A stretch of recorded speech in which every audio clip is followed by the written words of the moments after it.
آیتوں سے بچتا بچتا چادر تطہیر کے نیچے آ گیا. چادر تطہیر کے نیچے آ گیا, لیکن آیت وہاں بھی آ گئی, انما یرید اللہ لیذھب عنکم الرجس اہل البیت ویطہرکم تطہیرا. اور اللہ نے ثابت کر کے بتا دیا, علی نے کہا جاؤ پیغام دے کے بتا دینا, علی آیتوں کا محتاج نہیں ہے, آیت علی کی محتاج. صلوات پر محمد وعلی محمد.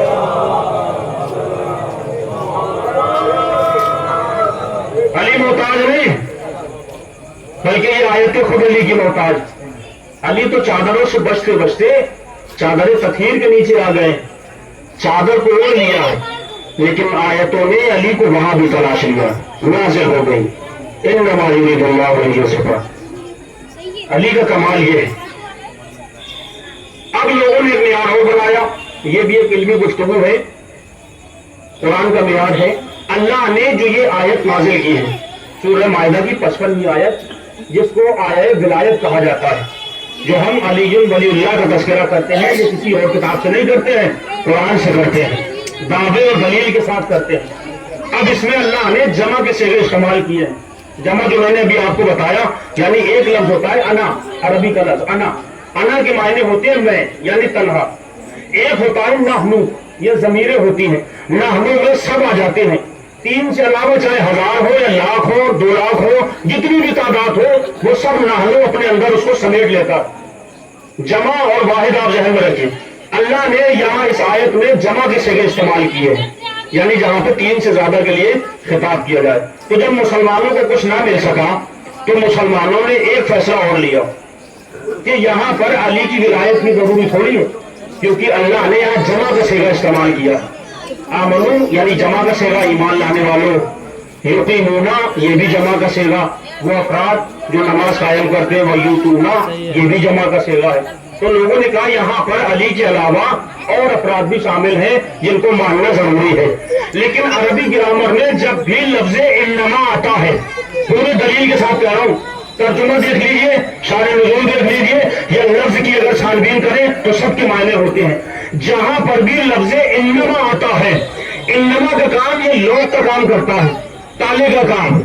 انما جب بھی آ جاتا ہے کسی بھی آیت کے شروع میں, تو جو آیت کے اندر ہے انہیں باہر نہیں جانے دیتا, توجہ چاہتا ہوں, اور جو باہر ہوتے ہیں انہیں اندر نہیں جانے دیتا. یہ لوگ کا کام کرتا ہے. یہاں پہ علی کی ولایت فقط منسوب ہے, لیکن مسلمانوں نے یہ پروگنڈا بنایا کہ علی کے علاوہ اور لوگ بھی شریک ہیں. کہا کس لیے, دلیل کیا ہے؟ کہا دلیل یہ ہے کیونکہ یہاں پہ جمع کا صیغہ استعمال ہوا ہے. اللہ نے تمام لوگوں سے خطاب کیا ہے. میں نے کہا پھر اٹھاؤ قرآن, اگر یہی مسئلہ ہے تو اٹھایا قرآن. میں نے کہا اللہ قرآن میں ایک مقام پہ فرما رہا ہے انا انزلناہ فی لیلۃ القدر. توجہ چاہتا ہوں, اس کا مطلب یہ ہوا اللہ کہہ رہا ہے ہم نے, میں نے نہیں, ہم نے اس قرآن کو شب قدر میں نازل کیا. اب اگر وہاں پہ علی کی ولایت میں جمع کا صیغہ استعمال ہوا ہے تو یہاں بھی اللہ کہہ رہا ہے ہم نے.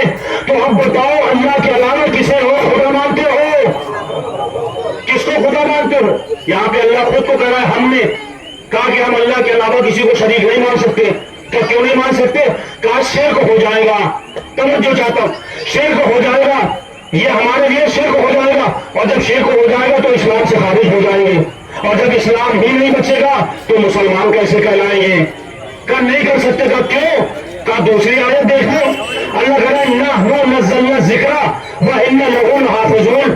ہم نے اس قرآن کو نازل کیا اور ہم ہی اس کی حفاظت کرنے والے ہیں. اب بتاؤ کہ اس ہم نے اللہ کے ساتھ کون کون شریک ہے؟ کہ نہیں ہو سکتے. کا دلیل کیا ہے؟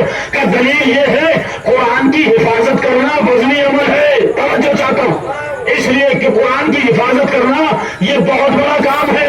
ہم نے کہا چلو ایک بات پہ تو آ گئے, قرآن کی حفاظت کرنا بہت بڑا کام ہے, بہت بڑا عمل ہے. کیا تم نے دیکھا قرآن کو نیزے پہ کس نے بلند کیا؟ توجہ, قرآن کو نیزے پہ کس نے بلند کیا اور قرآن کی تلاوتوں کو کس نے جاری کیا؟ کیا سمجھ میں نہیں آتا؟ میں نے کہا فقیر شام نے نو کے نیزہ پہ قرآن کو بلند کیا اور تو کہہ رہا ہے کہ قرآن کی حفاظت کرنا بہت بڑا عمل ہے. تو سب سے بڑا عمل کربلا نے بتایا, حسین نے نو کے نیزہ سے تلاوت کر کے بتایا. محافظ قرآن ہے امام حسین, امام حسین نے قرآن کو بچایا، تلاوت کی ہے۔ اب اس کے بعد کیا فرمایا؟ بہت بڑا عمل ہے، یہ بہت بڑی بات ہے، قرآن کی حفاظت کی جائے۔ میں نے کہا سنیے جملہ، جس طرح سے قرآن کی حفاظت کرنا بہت بڑا کام ہے، بہت بڑی عمل ہے، اسی طرح سے امیر کائنات مولائے کائنات کی ولایت کا وزن بہت بھاری ہے، بہت معتبر ہے۔ کہا اس کی دلیل کیا ہے؟ میں نے کہا ٹھیک ہے، علی کی پوری زندگی کو پڑھ دیا، توجہ سنیے گا، بہت قیمتی جملہ دینے جا رہا ہوں۔ شرط کیا ہے؟ علی کی ولایت بہت معتبر ہے، علی کی ولایت بہت بھاری ہے، قرآن کا حفاظت کرنا بہت بھاری ہے۔ لوگوں نے کہا قرآن کی حفاظت کے لیے یہ آیت آئی ہے تو اس لیے یہ بھاری آیت ہے، اس لیے اللہ نے سب کا سہارا لیا، لیکن علی کی ولایت کیسے بھاری ہے؟ میں نے کہا علی کی ولایت بہت معتبر ہے، بہت بھاری ہے۔ کہ کتنی بھاری ہے؟ کوئی وزن کی حد ہو تو بتاؤ۔ میں نے علی کی زندگی کو پڑھنا شروع کیا، شروع سے لے کر آخر تک علی کی پوری زندگی کو میں نے پڑھ دیا، لیکن علی کی ولایت کا وزن ہمیں نہیں ملا۔ علی کی ولایت، توجہ سے سنیے، علی کی ولایت کا وزن نہیں ملا، لیکن ہاں ہم نے جب علی کی ایک جنگ کو پڑھا جسے جنگ خندق کے نام سے جانا جاتا ہے، جب علی نے ایک ضرب لگائی تھی تو نبی نے فرمایا تھا علی کی ایک ضربت ثقلین کی عبادت سے بھاری ہے، علی کی ایک ضربت ثقلین کی عبادت سے بھاری ہے۔ بس میں نے کتاب کو بند کر کے کہا ارے جس کی ایک ضربت ثقلین کی عبادت سے بھاری ہو اس کی ولایت کتنی بھاری ہوگی۔ صلوات پڑھو محمد والے۔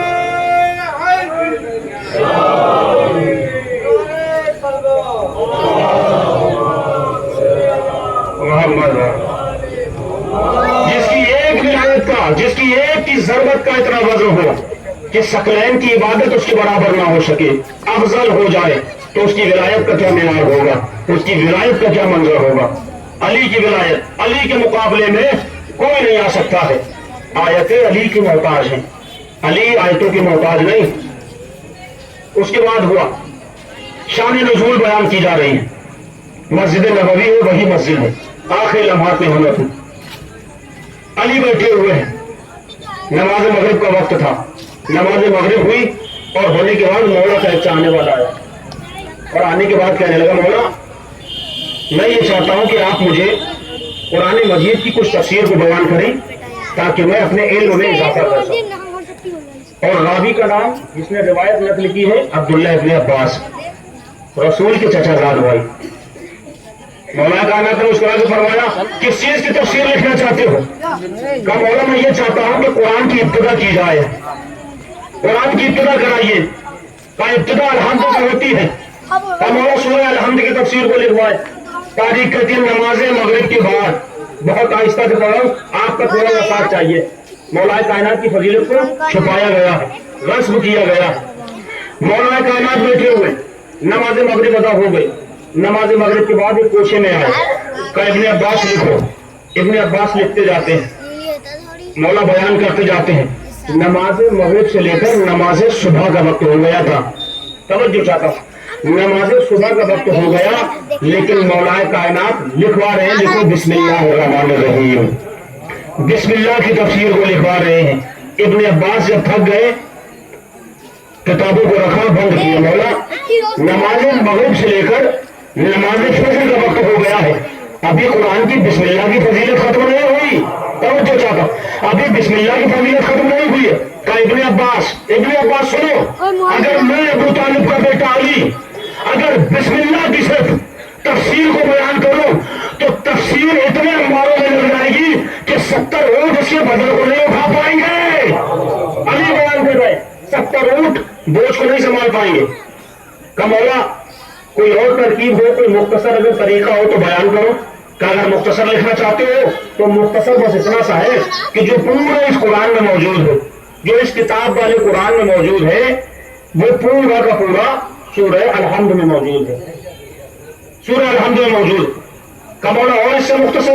کہ اس سے مختصر یہ ہے جو پورا اس قرآن میں ہے وہ الحمد میں ہے، جو الحمد میں ہے وہ اس کی بسم اللہ الرحمن الرحیم میں ہے۔ بس کسی نتیجے تک لے جانا چاہتا ہوں۔ کہ مولا اور مختصر؟ کہ جو بسم اللہ الرحمن الرحیم میں ہے وہ فقط بسم اللہ میں ہے۔ کہ مولا اور مختصر؟ کہ جو بسم اللہ میں ہے وہ بے میں ہے۔ اور کہا مولا اس سے مختصر؟ کہ جو بے میں ہے وہ اس کے نقطے میں ہے، توجہ چاہتا ہوں، کہ اس کے نقطے میں ہے۔ کہ مولا اس کی پوری فضیلت کو بیان کرو۔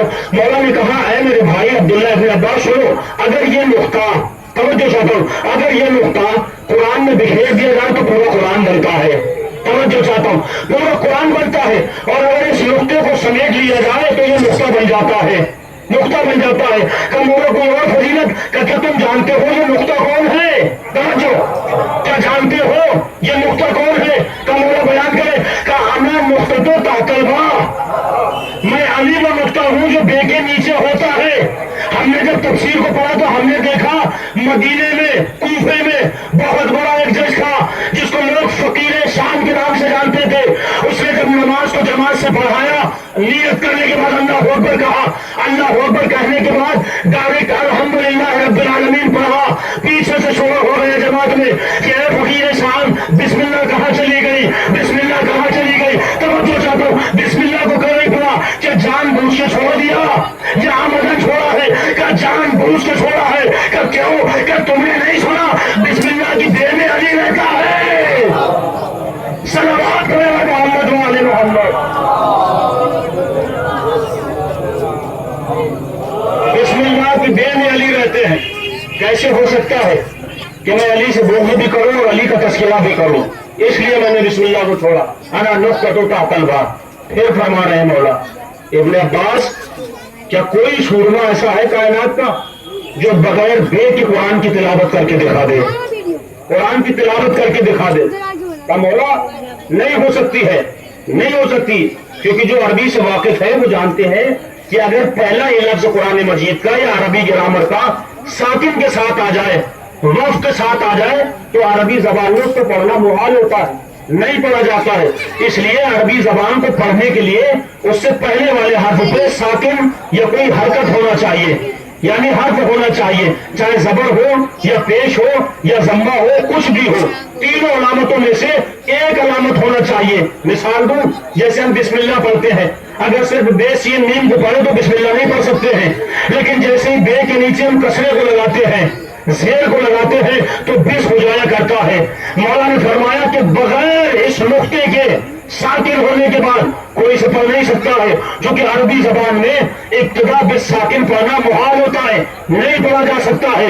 کہ جب تک اس قرآن میں بسم اللہ کو مکمل طور سے نہیں پڑھا جائے تو قرآن مکمل نہیں ہوگا۔ توجہ چاہ رہا ہوں، اس کو پڑھنے کی شرط یہ ہے کہ اس پہ حرکت ہونا چاہیے، حرکت ہونا چاہیے۔ اگر قرآن سے بے کو نکال دیا جائے، توجہ چاہتا ہوں، اگر قرآن کو بے سے نکال دیا جائے تو قرآن میں الحمد باقی نہیں رہے گا، اور اگر رہے گا تو فائدہ نہیں دے گا، کیونکہ ابتدا بے ساکن محال ہے۔ کہ اگر بے کو نکال دیا جائے تو قرآن میں الحمد باقی نہیں رہے گا، سورہ توبہ باقی نہیں رہے گا، آل عمران نہیں رہے گا، سورہ جمعہ باقی نہیں رہے گا، سورہ یاسین باقی نہیں رہے گا، سورہ یونس باقی نہیں رہے گا، کہ کچھ نہیں باقی رہے گا۔ کہ کیوں؟ کہ بغیر بسم اللہ کا پڑھنا محال ہے۔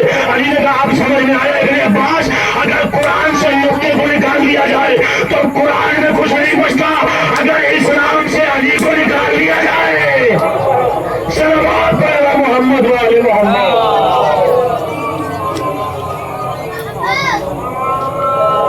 اگر قرآن سے بے کو نکال دیا جائے تو پورے قرآن میں کچھ نہیں بچے گا۔ اسی طرح سے اہل بیت کی ولایت ہے، علی کی ولایت ہے۔ اگر قرآن سے علی کی، اسلام سے اگر علی کو ہٹا دیا جائے تو پورے اسلام میں کچھ نہیں بچے گا، کیونکہ قرآن جو ہے وہی علی ہے۔ اللہ نے اشارے کر کر کے بتایا ہے، یہ قرآن صامت، یہ قرآن ناطق، اشارہ کر کے بتایا ہے، اور نبی نے بھی بتایا ہے کہ نہ قرآن علی سے جدا ہو سکتا ہے اور نہ علی قرآن سے جدا ہو سکتے ہیں۔ کیوں نہیں ہو سکتے؟ کیونکہ جو قرآن ہے وہی علی ہے۔ فرق بس اتنا ہے، قرآن جو ہے یہ کتاب صامت ہے، قرآن صامت ہے، لیکن علی اور اہل بیت جو ہے وہ قرآن